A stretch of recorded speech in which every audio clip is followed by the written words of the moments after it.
Hey everyone, this is Josh from before. I'm here with McFarlane Toys DC Multiverse Gold Label Collection Batwing from the Flash movie wave. Big vehicle, big price tag. Let's see if it's worth it. I still have it in the shipping box here because I wanted you to see how carefully it was shipped. Of course, this is a McFarlane Toy Store exclusive. It's coming nice and snug in that box, and they've even got corner protectors in there. You know what? Actually, getting out of the box. Corners are a little dinged up. This is a massive box. It's longer and taller even than the Batmobile box was. It's a little bit shorter though.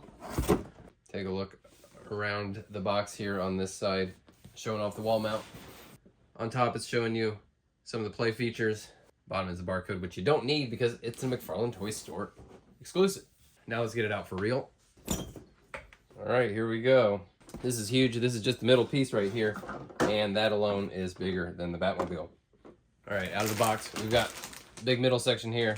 We've got the two wings and a few other little pieces, including hardware to put this on the wall, which is great. We're going to be putting this on the wall here at the end of the video. They're pulling out of these bags. The wings have an R and an L to tell you which one is going on which side, but really you can tell by the way this front peg hole is aligned. Firm press to get that in there. This is huge. All right, we got both wings on. Now it's just these fins on the back. These also have a tiny little R and an L printed on there. The right side is this side if you're holding it like that. Firm press gets those in, and the last two pieces are the pointy ears that are gonna go up top. These are also printed with an R and an L. And we've got an assembled Batwing here. Holy cow.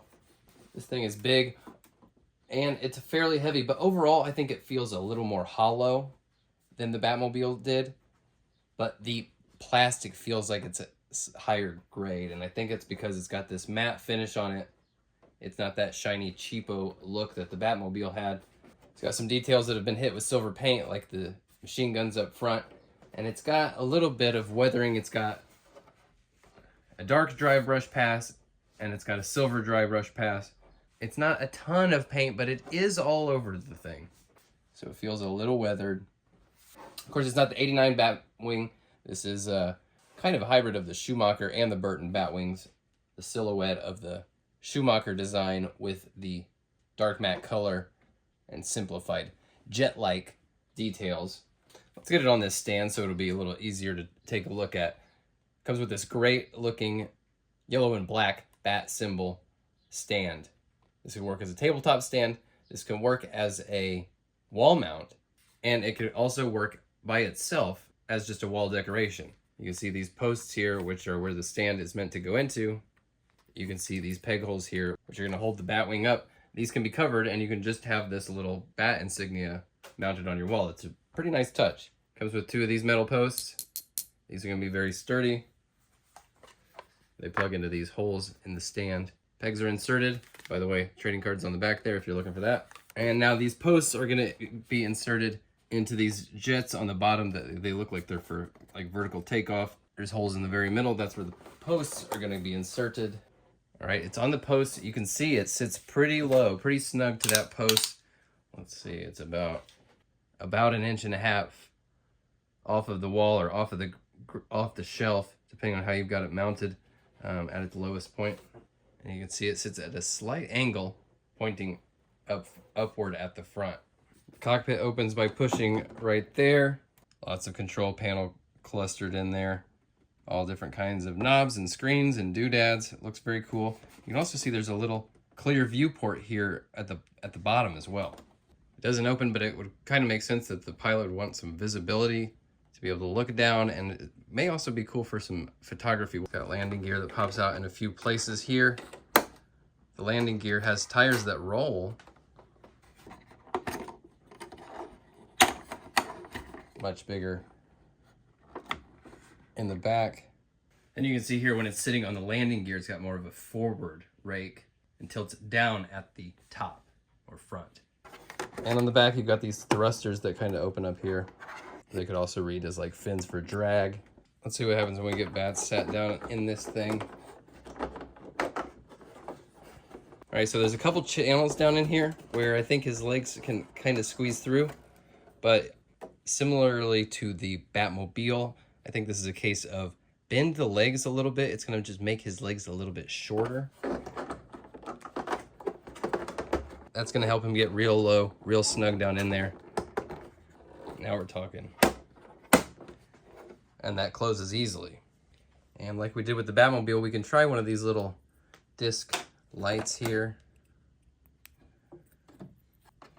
Get that guy tucked down in there just right. You'll have a little light source hitting your guy in there. It's a nice inexpensive little touch there to make it pop just a bit more.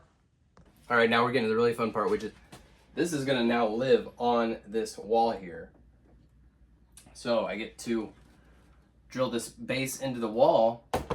I'm dealing with a pretty tight space here. I don't have a lot of movement in either direction, up or down. So I don't have the luxury of finding a stud, but fortunately they've got some very long screws and anchors in here. I feel like they're gonna hold pretty well, even if you're not on a stud. All right, so I've done my measuring. Of course, make sure you're not drilling right above a power outlet. You don't want to electrocute yourself. All right, those are screwed in. Hopefully it's level. Snap that back onto place there. And actually, if I yoink these posts out real quick, pop those plugs back in, you could see how it could be used as just a Batman emblem mounted on the wall. All right, now it's time for the moment of truth. Let's get it on the wall.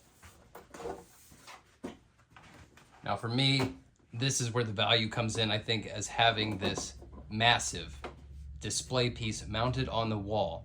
It's very impractical to try to store it horizontally. One day we'll have a toy room big enough that I can hang this bad boy from the ceiling in flight. But today's not that day, and this is gonna do really well until then. I absolutely love this option of having it mounted on the wall.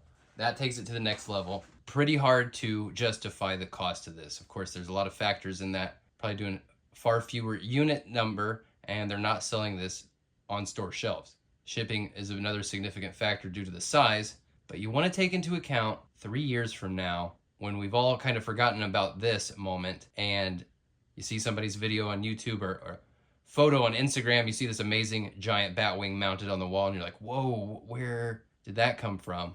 And by that point, it's going to be too late. If you're going to try to get it through the aftermarket, then you're going to pay the slowpoke tax. So $250 now or potentially more down the road. Pretty impressive display piece, but you're gonna have to decide if the display presence justifies that very large price tag, $250, folks. Of course, if you're getting it through the McFarlane Toy Store, use that promo code MTS10, or I managed to get it with the promo code PUNCH15, 15% off. That did help quite a bit. Ended up getting about $40 off.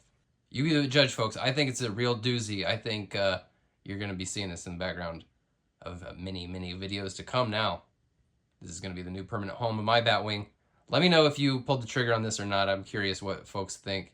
Let me know if you have any questions about mounting this. I'll do the best I can to assist. All right, gang. Thanks for watching. I'll talk to you next time. Bye.